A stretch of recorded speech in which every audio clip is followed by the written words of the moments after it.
Assalamualaikum warahmatullahi wabarakatuh. Mahasiswa yang saya banggakan, berjumpa kembali dengan saya, Nina Kusmadewi, dosen Bahasa Indonesia. Pada kesempatan kali ini, saya ingin membagikan video pembelajaran dengan materi ragam karangan. Yuk kita simak bersama. Tujuan dari materi perkuliahan kali ini adalah agar mahasiswa mampu membuat karangan narasi, deskripsi, eksposisi, persuasi, dan juga argumentasi. Untuk mencapai tujuan perkuliahan tersebut, mahasiswa harus memiliki beberapa indikator. Yang pertama, mahasiswa harus memiliki ketepatan dalam menjelaskan karakteristik ragam karangan. Yang kedua, ketepatan membedakan ragam karangan. Indikator yang ketiga, ketepatan membuat beragam jenis karangan. Baik, sebelum kita masuk dalam kelima jenis ragam karangan, saya akan menyampaikan definisi atau pengertian dari karangan itu sendiri. Jadi, karangan merupakan hasil dari kegiatan merangkai kata, kalimat, dan alinea untuk menjabarkan atau mengulas topik tertentu.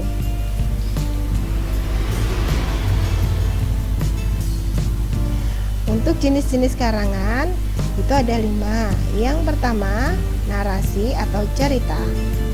Yang kedua, eksposisi atau paparan. Yang ketiga, deskripsi atau gambaran. Yang keempat, argumentasi atau pendapat. Yang kelima, persuasi atau ajakan. Baik, kita mulai pada jenis karangan atau paragraf yang pertama, yaitu paragraf narasi. Paragraf narasi merupakan paragraf yang menceritakan suatu hal. Paragraf ini biasanya ditandai dengan ciri terdapat tokoh dan urutan waktu atau alur. Pada paragraf narasi terdapat karakteristik atau ciri khas. Yang pertama, memiliki alur dengan rangkaian kegiatan dari awal hingga akhir. Yang kedua, memiliki alur yang dibangun dari peristiwa-peristiwa yang disusun secara berurutan dan logis. Yang ketiga, memiliki pemeran atau pelaku dalam peristiwa yang dilaporkan. Selanjutnya, saya akan memberikan contoh paragraf narasi. Berikut contoh paragraf narasi dengan tema moderasi beragama. Saya akan membacakan contoh paragraf narasi.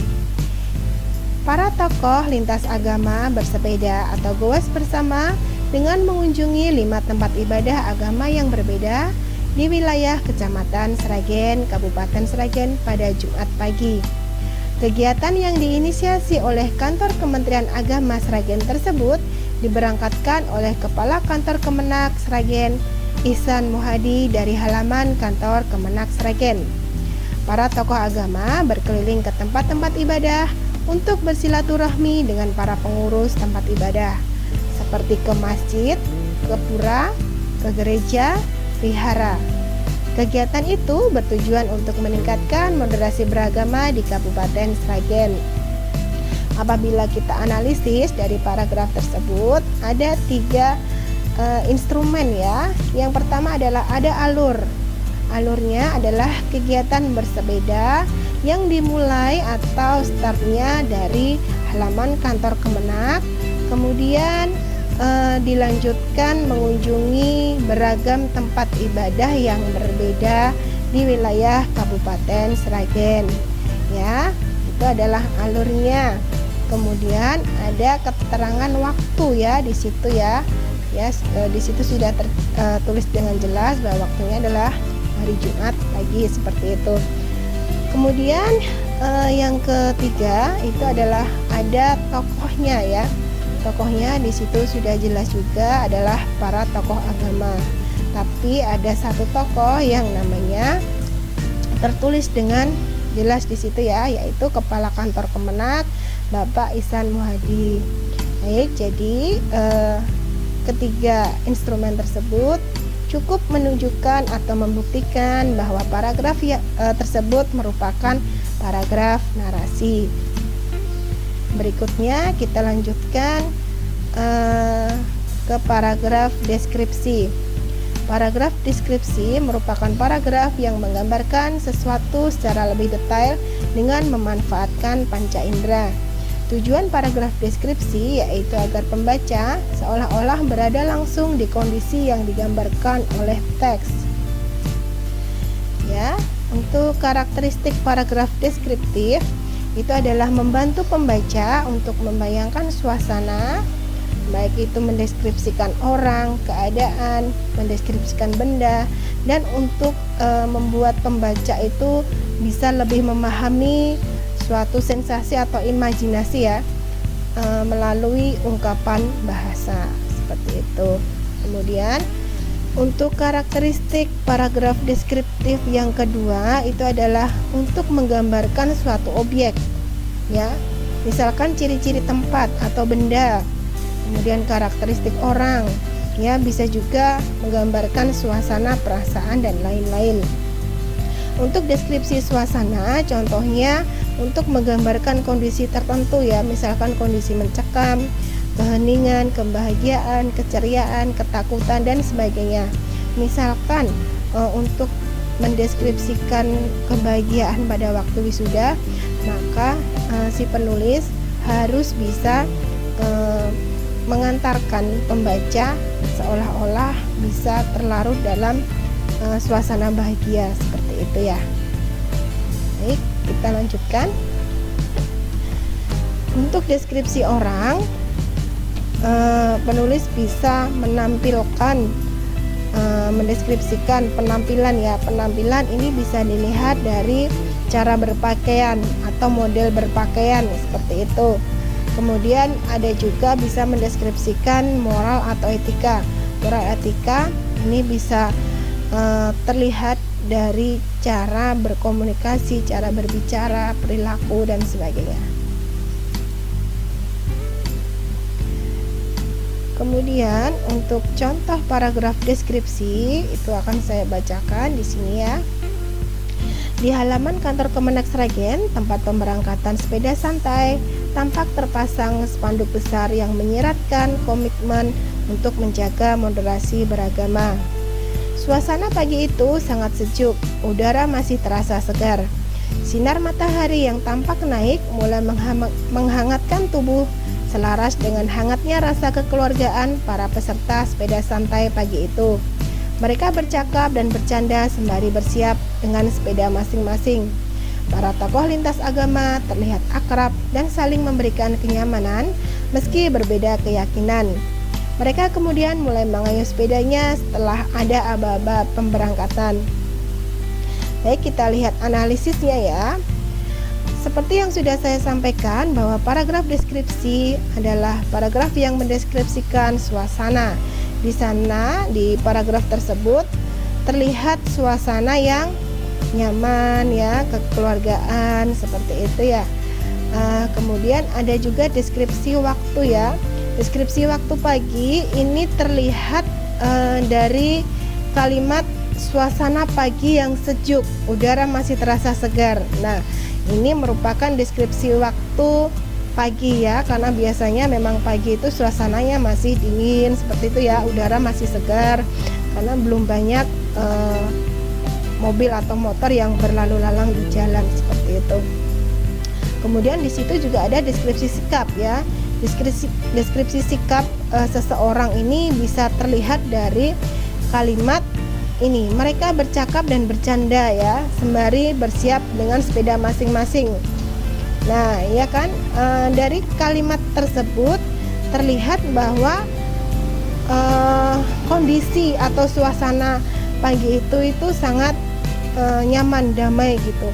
Walaupun peserta yang hadir saat itu berbeda keyakinan seperti itu ya, tapi karena memang diinisiasi oleh kantor Kemenak Sragen mengadakan kegiatan bersepeda bersama ya, memang tujuannya untuk menjaga moderasi beragama. Untuk selanjutnya kita lanjutkan ke paragraf argumentasi. Paragraf argumentasi adalah paragraf yang di dalamnya berisi pendapat terhadap suatu masalah. Paragraf argumentasi bertujuan meyakinkan pembaca terhadap pendapat penulis. Karakteristik paragraf argumentasi: yang pertama, bertujuan untuk meyakinkan orang, membuktikan pendapat atau pendirian pribadi, atau bahkan membujuk pihak lain agar pendapat yang disampaikan penulis dapat diterima oleh pembaca. Bentuk argumentasi ini harus disajikan secara objektif dan tidak mengandung opini penulis. Penyusunan alasan dalam paragraf argumentasi didasarkan pada penjelasan atau kutipan dan fakta-fakta yang tepat. Berikutnya saya sampaikan contoh paragraf argumentasi, masih dengan tema yang sama, yaitu moderasi beragama. Direktur Jenderal Pendidikan Islam di Kementerian Agama Republik Indonesia, Profesor Dr. Ali Romdhani berpendapat, moderasi beragama adalah cara pandang, sikap, dan praktik beragama dalam kehidupan bersama dengan cara mengejawantahkan esensi ajaran agama yang melindungi martabat kemanusiaan dan membangun kemaslahatan berlandaskan prinsip adil, berimbang, dan mentaati konstitusi sebagai kesepakatan bernegara. Implementasi moderasi beragama itu sama dengan mengimplementasikan nilai-nilai keagamaan yang sesungguhnya. Seseorang dengan pemahaman agama yang baik akan bersikap ramah kepada orang lain, terlebih dalam menghadapi perbedaan. Singkatnya, moderasi beragama bukan mencampur adukan agama, melainkan menghargai keberagaman agama di Indonesia. Apabila kita perhatikan ya, kita analisis dari paragraf tersebut, terdapat kutipan tokoh ya, terhadap kutipan tokoh yang berfungsi untuk meyakinkan pembaca ya bahwa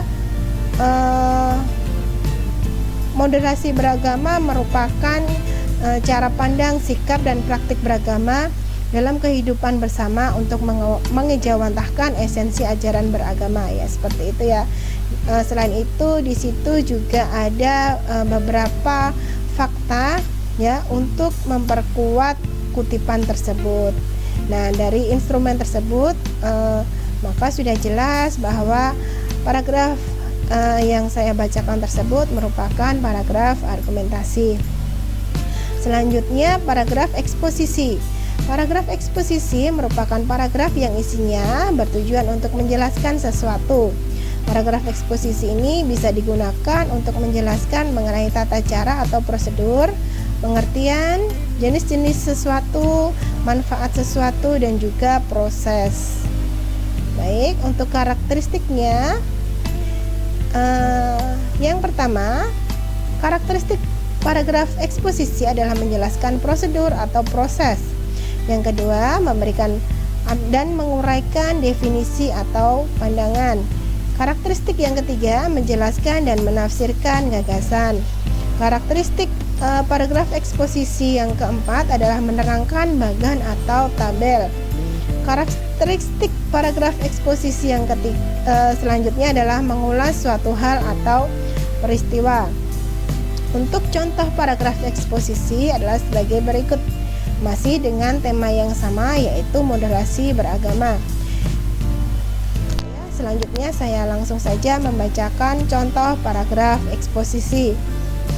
Agama merupakan salah satu aspek yang tidak terpisahkan dari kehidupan bermasyarakat di Indonesia. Untuk mewujudkan Indonesia Emas 2045, moderasi beragama diperlukan guna menjaga keharmonisan antara hak beragama dan kewajiban berbangsa dan bernegara. Apabila 4 indikator tersebut terpenuhi, kemaslahatan kehidupan beragama dan berbangsa yang harmonis, damai, dan toleran menuju Indonesia maju bukan lagi menjadi hal yang mustahil.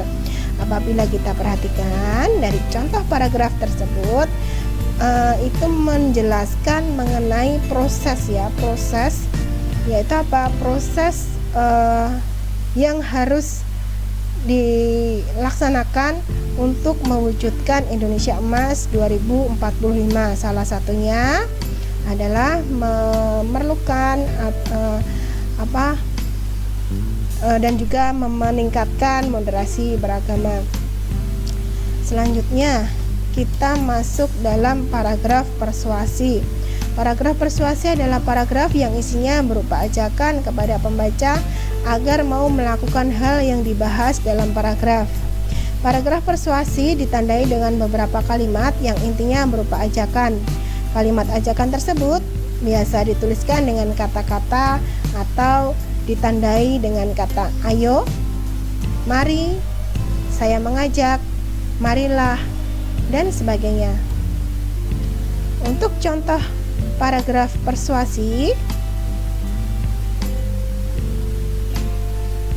sebagai berikut. Banyak tantangan besar yang harus dihadapi demi mewujudkan bangsa yang menjunjung moderasi beragama.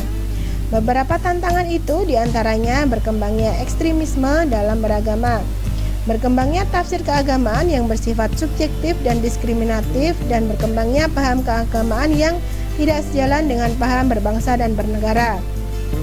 Kelompok yang intoleran dalam beragama memiliki jumlah yang sedikit, tetapi lantang melakukan aksi terutama saat berbicara dan bertindak.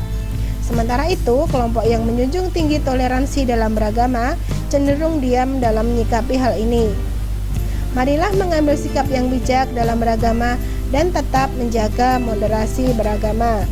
Jika kita perhatikan ya, kita analisis dari contoh paragraf tersebut, ada kata marilah ya. Marilah ini kan mengajak ya.